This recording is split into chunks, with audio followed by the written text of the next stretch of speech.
Hey team, welcome to Financial Freedom Friday. Hey, this week we're moving on to chapter 18 in our study series of John Maxwell's book, Leadership Gold. And the title of this chapter is The Secret to a Good Meeting is the Meeting Before the Meeting. Say that one a few times fast. Okay. So let's go ahead and dive in here. Remember, this is a study series, so your job is to glean what you can from this, take away what you can, and then make sure it is going to be a good fit for you. So the question is, have you ever walked into a meeting and realized halfway through that it could have been avoided, or that the real discussion happened after everyone left the room? Hey, maybe we're talking about business here, but maybe we're talking about a family meeting, right? A family discussion. So let's keep that in mind. Let's look at this both personally and professionally. So John Maxwell captures that really perfectly in this chapter. He says, the secret to a good meeting is the meeting before the meeting.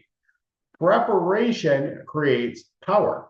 So whether you're leading a business, a ministry, or a movement, or your own family, right? The most successful outcome rarely happens by accident. This is the same thing that John says in the 15 Invaluable Laws of Growth. It has to be intentional, right? It's a result of intentional alignment before everyone gets together, before everyone gathers around the table. So let's talk about the power of the pre-meeting. So John teaches that great leaders do their real work before the meeting begins.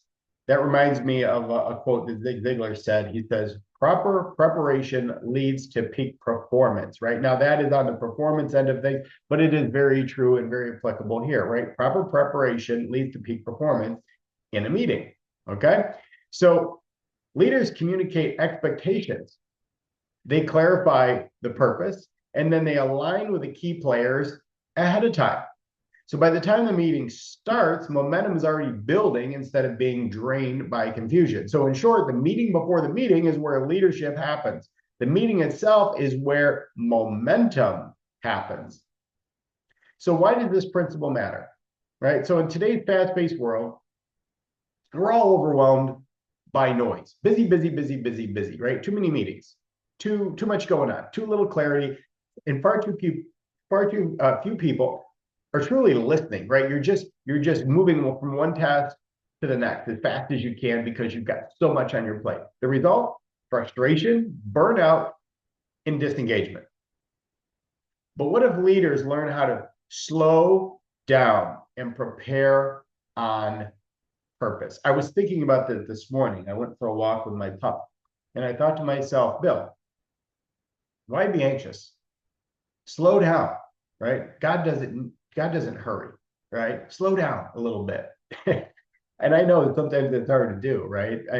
It's very difficult when somebody says, hey, you got to stop and smell the roses, right? For some of us, if you're a D-type personality, you're like, well, how long does that take, right?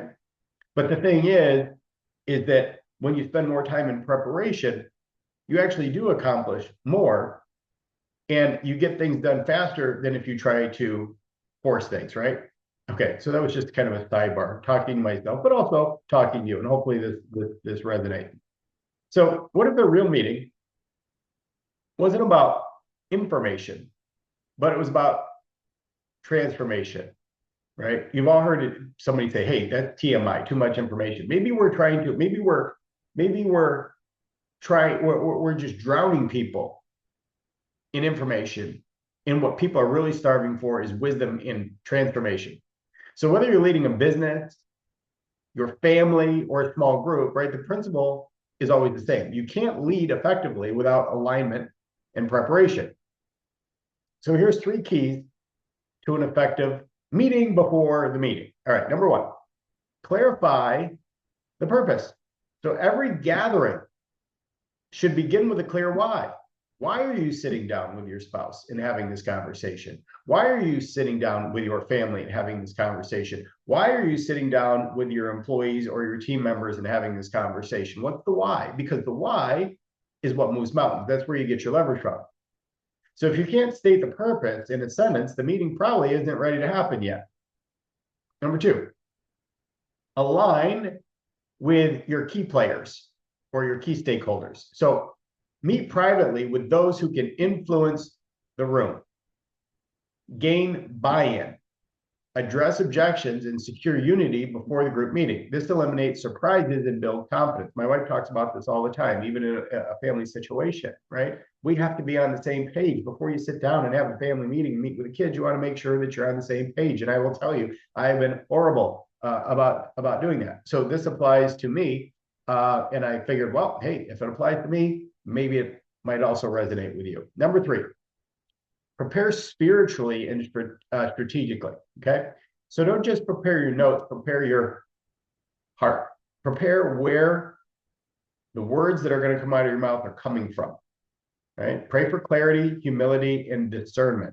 Great leaders don't just show up with an agenda. They show up aligned. Okay, let's talk about leadership beyond the boardroom. This principle applies far beyond business meetings. The same is true in every area of life. Success is determined by what you do before the big moment. So an example, right? A teacher has their best lessons because they're prepared before class.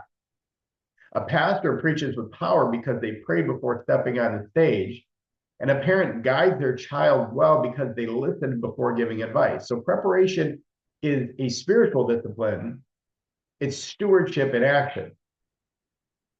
So while we're on that note, let's do a quick little biblical alignment check. This is one of the things that is really started to call out to me. At 55 years young, I spent a lot of time working on personal power, right? Because that's what Tony Robbins said, personal power, right? I learned that very early on. And while I was walking, another little thing that I was thinking about this morning while I was on the walk with my pup Samson was I said, you know what? It's not personal power. It is purposeful power. It's purposeful, not personal power. It's purposeful power. What is my calling? What are my God-given gifts and talents that I'm supposed to use for the benefit of other people? That's purposeful versus personal. So here's a couple of things from the Bible to kind of give us ourselves a checkup from the neck up. Proverbs 21:5 says, the plans of the diligent lead surely to abundance, but everyone who is hasty comes only to poverty. Okay, now if you want to take a deeper look into these, I would encourage you to read those verses, but look at the context. What are they talking about there? What's the storyline around it? So that way it hits home a little bit more. Okay, but the takeaway here with that one is preparation leads to success, but haste leads to waste. Okay, preparation leads to success, haste leads to waste. Luke 14:28 says, suppose one of you wants to build a tower. Won't you first sit down and estimate the cost? So Jesus here teaches that wise leadership starts with thoughtful planning, right? You don't just do it willy-nilly. You don't just start building something. You have to stop and you have to consider all of the things that go into the project to make sure that it's successful.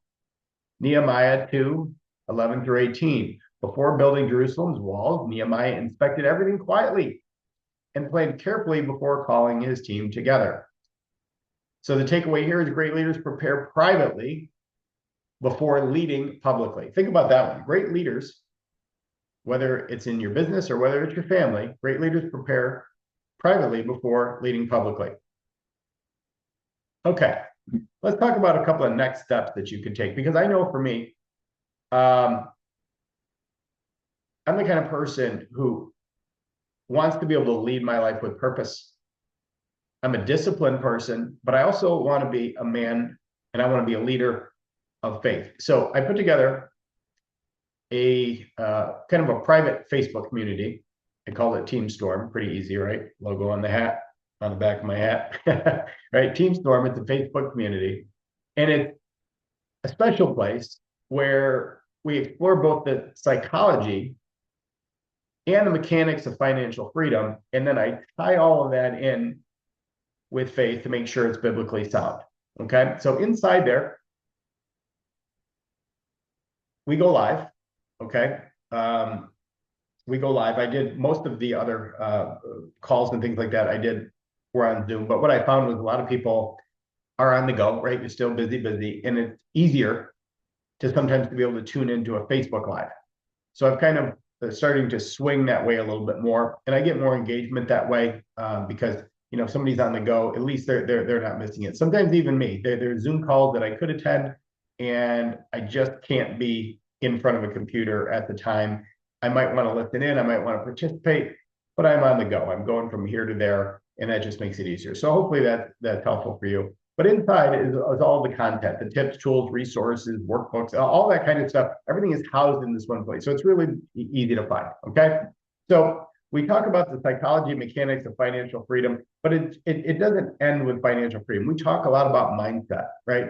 Tony Robbins says success is 80% psychology and 20% mechanics. Dave Ramsey says financial success is 80% behaviors and 20% knowledge or head knowledge. They're basically saying the same thing. So inside of there, we spend a lot of time talking about mindset, because I can give you the keys to the kingdom, right? I can say, here's the financial playbook, here's the life playbook. But if your beliefs, patterns, and habits don't align with the mechanics, it's just not going to work. Okay, and I don't know anybody. I've been doing this a long time, and one of the things that's amazing for me is to be able to teach this, because when I teach this, I'm also anchoring this into myself. All right. So we used to have a big mural on the wall in our martial arts school that said strength is in unity. And that's what that's what it was back in the 80s, and it's still that way today. So if you'd like a place where you can get some ongoing support, some ongoing coaching in a great community, I'd love to have you become a member of the team. You can click the link. You get a 14-day free trial for it to make sure it's the right fit for you. And then guys, it's only $97 a month after that, okay? So I tried to make it so it was affordable to anybody and everyone, whether you have a lot of money or a little bit of money. This is a place where, we can all come together and make big things happen. Now, if you're an employer and you really value supporting your people beyond the paycheck, I'd also like to have a conversation with you about scheduling a free, a complimentary, a no cost, I'll say that three-way, financial peace workshop for your people. And we're going to equip your team with the tools to reduce stress, improve performance, and feel more in control of their finances in your future. Because we know for sure if there's something going on that's not right at home, it's going to show up in the workplace as well. And as an employer, of course, we don't want that. Okay, so if you would like to learn a little bit more about that, just go to my website, billstorm.com, and you will find a link to my calendar. Just book a conversation. We'll have a friendly 15-minute chat, and I'll go over the details with you. Okay, closing thought. The secret to a great meeting and a great life isn't found in what happens during the event. It's found in what you prepare, what you align, and what you pray through before it ever begins. So great leaders don't just show up ready to speak, they show up ready to serve. Hope you enjoyed that. We'll see you next Friday with chapter 19.